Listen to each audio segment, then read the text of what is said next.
Jide stepped out from the kitchen, holding Chioma, while Zara sat in a high chair giggling.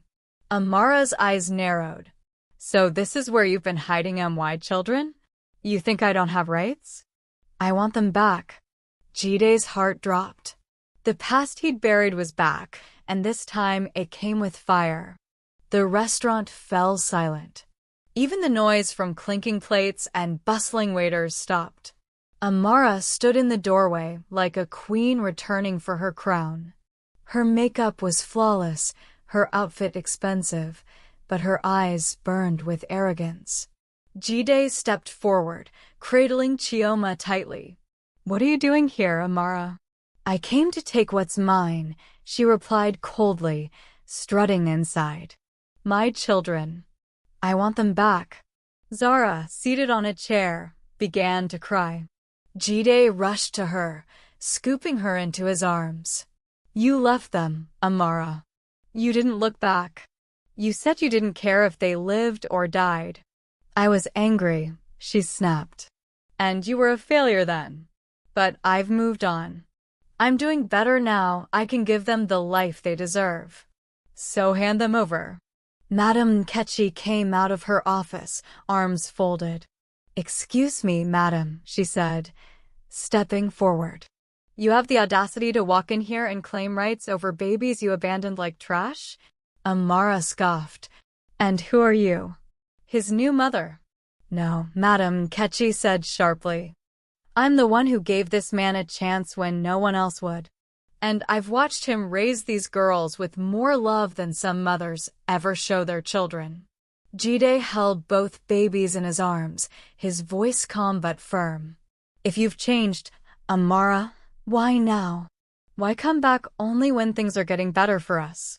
Amara's mask slipped for a moment. Jealousy flickered in her eyes as she glanced at Ifeoma, who had quietly stepped into the room, holding a small toy Zara had dropped. Who is she? Amara hissed. Someone who stayed, Jide replied. Someone who didn't walk away when things were hard. Amara's nostrils flared. I'm their mother. Legally, I still have rights. You'll hear from my lawyer. She turned on her heel and stormed out, leaving tension thick in the room. That night, Jide sat awake in Madame Nkechi's office, rocking the babies as Ifeoma sat across from him. She's serious, Jide said. She'll come for them. Then we fight, Ifeoma said softly. Not with fists, but with truth.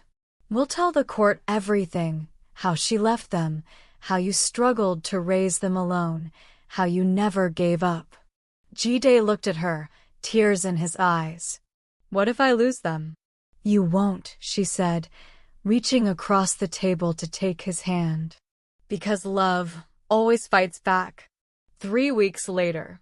The courtroom was silent as Amara sat in a red blazer, flanked by a well-paid lawyer. Jide sat across from her, holding Chioma, while Ifeoma and Madame Nkechi sat beside him for support. The judge, a stern-looking woman, flipped through the file, then looked up. Mrs. Amara Adeyemi, she said, you admit under oath that you left your children when they were 3 months old? I was emotionally unstable, Amara said, eyes shifting. It was a mistake.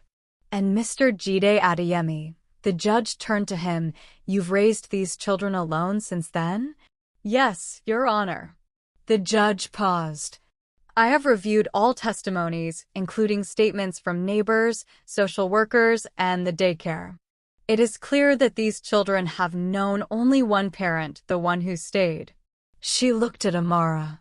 You may be their biological mother, but motherhood is not in the blood, it is in the heart. And your heart was absent. She banged her gavel. Full custody awarded to Mr. Jide Adeyemi. Amara's mouth dropped open.